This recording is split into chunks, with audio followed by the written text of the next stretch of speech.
The territory is not primary in relation to the qualitative mark. It is the mark that makes the territory. Functions in a territory are not primary. They presuppose a territory producing expressiveness.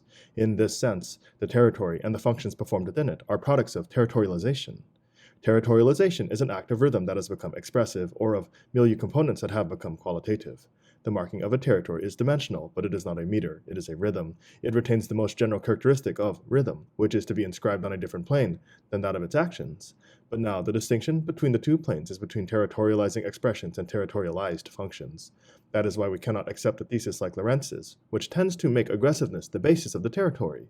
The territory would then be the product of the phylogenetic evolution of an instinct of aggression, starting at the point where that instinct became intraspecific, was turned against the animal's own kind.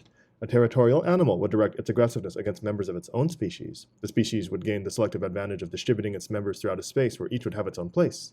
This ambiguous thesis, which has dangerous political overtones, seems to us to have little foundation. It is obvious that the function of aggression changes pace when it becomes intraspecific, but this reorganization of the function, rather than explaining the territory, presupposes it. There are numerous reorganizations within the territory, which also affect sexuality, hunting, etc. There are even new functions, such as building a place to live.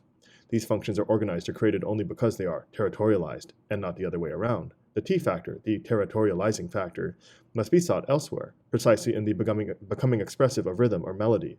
In other words, in the emergence or proper qualities, color, odor, sound, silhouette.